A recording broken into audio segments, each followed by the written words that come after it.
చూడకుండా ఓట్లు చెప్తా నీ అప్పటికి చాలా చేంజ్.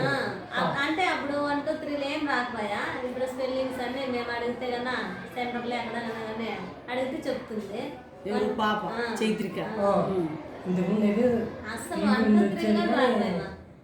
నాకైతే బాధ అయిపోతుంటే కొన్ని పేర్లు బాగా చెప్తుంది.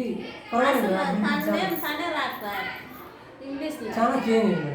నాకైతే మీ పాప పేరే మీ పాపకే రాకపోయింది. మా 4th క్లాస్ సార్ పోయి అడిగితే మేమేం చెప్పమమ్మ మేము చెప్తే ఇండ్రు అన్నాడు. ఆ రోజు అయితే ఏడ్చుకుంటూ వచ్చేసినాము. చాలా పాప అయితే మా స్కూల్లోకి రాని పిలిచి ఇప్పుడు అన్నీ అదే చెప్తాను. మేము ఎక్కడ స్పెల్లింగ్స్ అడిగినా చెప్తుంది. ఇంప్రూవ్మెంట్ అయింది, చాలా ఇంప్రూవ్మెంట్ అయింది. అఖిల్ అయితే ఇంకా బాగా అఖిల్ అయితే ఇంకా బాగా. ఫైనల్గా స్కూల్ గురించి ఏమంటారు? ఇంకా ఎవరైనా కొత్త వాళ్ళు చేర్చవచ్చు అంటారా? చేర్చచ్చు మేడం. ఈసారేమో ముగ్గురే మొత్తం అంటున్నాము. ఇప్పుడు మేము పిల్లల మీద ఏ విధంగా కేర్ తీసుకుంటున్నాము అప్పుడు మీకు అర్థమైతే ఉంటుంది కదా. మీ అభిప్రాయం చెప్పండి. మాకైతే స్కూల్ బాగా నచ్చింది. మేము ఇంకా 2 ఏళ్ళు 3 ఏళ్ళు ఉంటాం. 10th వరకు మాకు ఇక్కడే ఇంకా వాళ్ళు 2 ముగ్గురు వస్తామంటున్నారు ఊళ్ళో నుంచి. వాళ్ళు వస్తారండి ఈసారి. వాళ్ళని రికార్డ్ చేసుకెళ్ళాలి.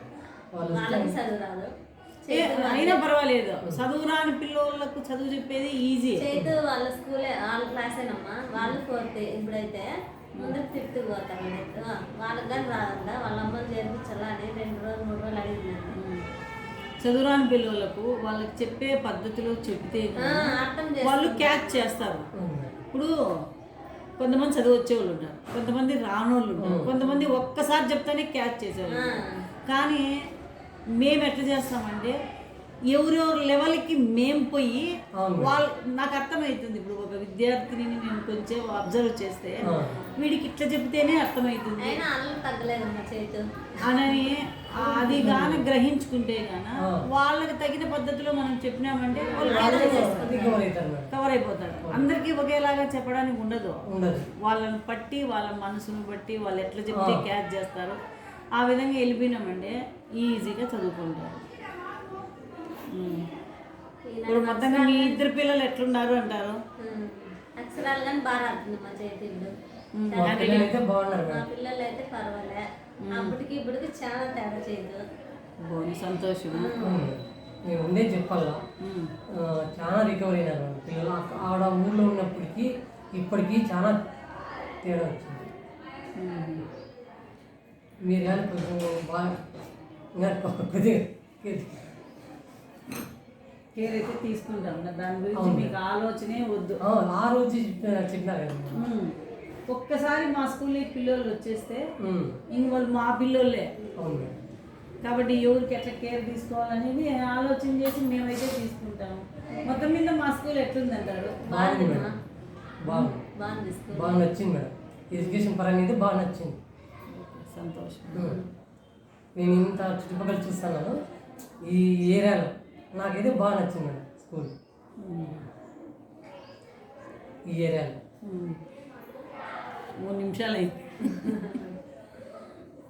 బాగుంది స్కూల్ పరంగా అయితే, ఎడ్యుకేషన్ పరంగా అయితే బాగానే ఉంది.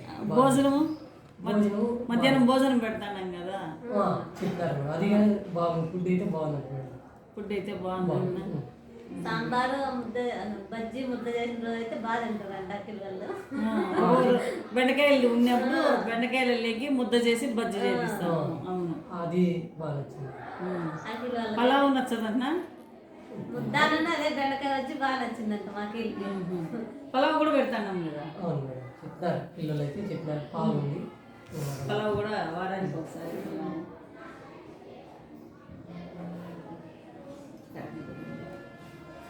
టీచింగ్ అయితే బాగా నచ్చింది. బాగా కేర్ తీసుకుంటాను. టీచింగ్ బాగా నచ్చింది. హోంవర్క్ దేని రోజు గంగా మేడం ఫోన్ చేసి చెప్తుంది చేయలేదని. అందరూ ఒక్కొక్కరికి ఒక క్లాస్ ఒప్పించినాము. వాళ్ళు హోంవర్క్ చేయకపోతే వాళ్ళు ఫోన్లు చేసేస్తారు, రాకపోయినా ఫోన్ చేస్తారు. ఎందుకు ఈరోజు రాలేదు? మీరన్నా చేయాలా లేకపోతే మేమన్నా? అంటే మాకు బస్సు రాకుండా ఆ రోజునమ్మా అయిపోతుంది రాకోకుండా వాళ్ళు. అయినా ఆడుకొచ్చి ఎక్కించచ్చు. అది ఒక రోజు పొద్దున్న నైట్ పోతుందమ్మా. పొద్దున్నే ఇంకా కొంచెంసేపు పొద్దున్నే ఇంకా కొంచెం నైట్ పోతాను బస్ ఏమో పొద్దున్నే రావట్లే అంటే అది రాదు వచ్చేది తెల్లేదమ్మా. పొద్దున్నే రావడం లేదా? నైట్ ఏమి వెళ్ళిపోతుంది ఊర్లో వెళ్ళి ఇంకా పొద్దున్నే వస్తుంది అదే మేడం అనుకుంటా. ఈ ఎలక్షన్ ఉంది కదా మేడం, దానికోసం కొద్దిగా ఇది ఇంకేముంది అయిపోయాయి ఆ రోజు స్కూల్కి రాకుండా అయిపోతాను. స్టాప్ చేసేస్తాను.